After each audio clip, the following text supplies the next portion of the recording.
Hello, wonderful world of the internet. Welcome to Duck Foundry. Well, I've set myself a project.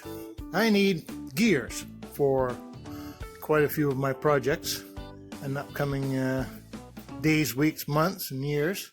So I've decided I'm going to make myself an indexing head.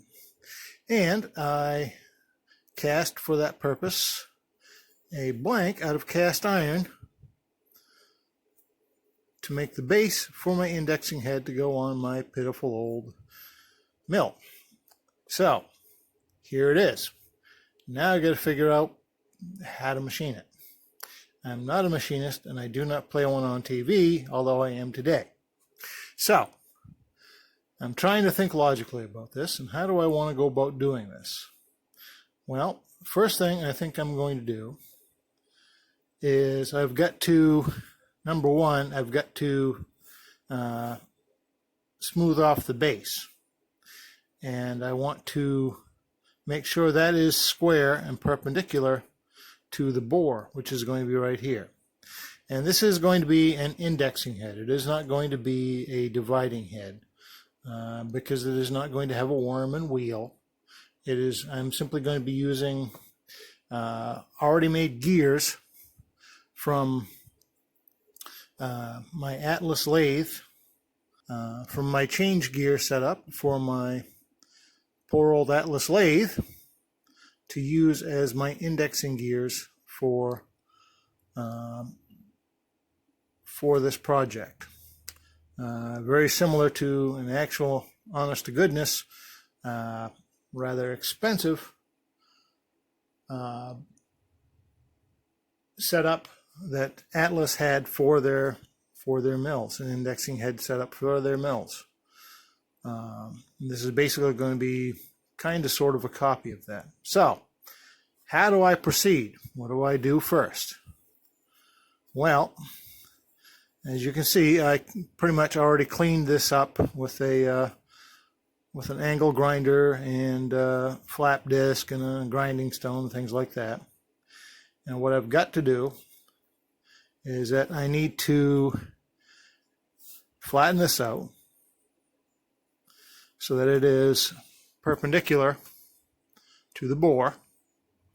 And I also need two reference surfaces square to this.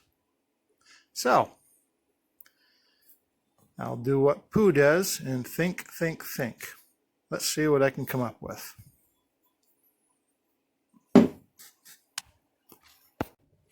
All right, I've decided to try to keep things simple.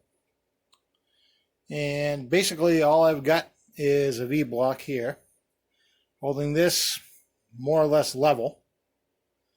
So the bore is going to be more or less level with the table. And I've got it so that this face here is more or less perpendicular to the table. And it is about as square as I'm going to get it, I think.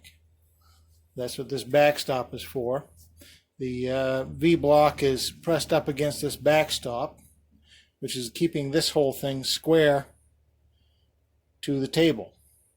So we're not looking for perfect here. Basically, all I've got to do in these initial steps is I've got to get this surface here parallel with the table, this surface here perpendicular to the table, and that should put them both perpendicular and parallel to the bore eventually.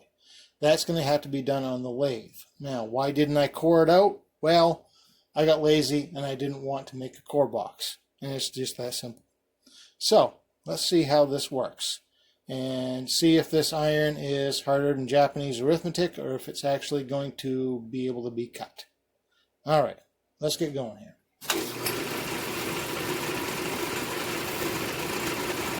Okay, here we are post-milling.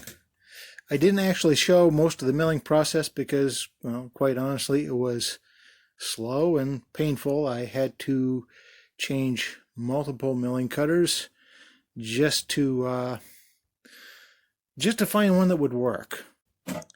The iron was reasonably machinable, and it actually came out pretty well. I did a little other cleanup work on it too. I still haven't drilled the bore yet, and I've got to wrap my mind around that, but I needed the mill for other things. All right, and as you can see, here's Here's the bottom surface. It's a lot flatter than it looks. It sits nice and flat on the surface, and this surface here is parallel to the bore, and this surface is square to this surface. So I've got a couple of good reference surfaces to use when I go to do the bore on this. And I also cut a couple of notches for the mounting screws to hold it down to the mill bed, and I also cut a channel to put a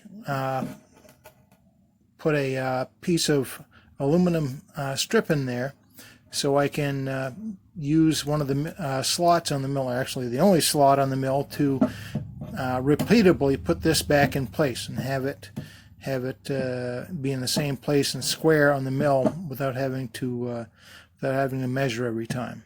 So, and that is going to be a short piece, like right here, and that should be enough to hold it in place on the mill. And it's going to be screwed on in a couple of, I'm going to drill and tap a couple of screws in there, and that should hold that in place. And so, next step will be onward and upward, figuring out how to drill and bore this thing.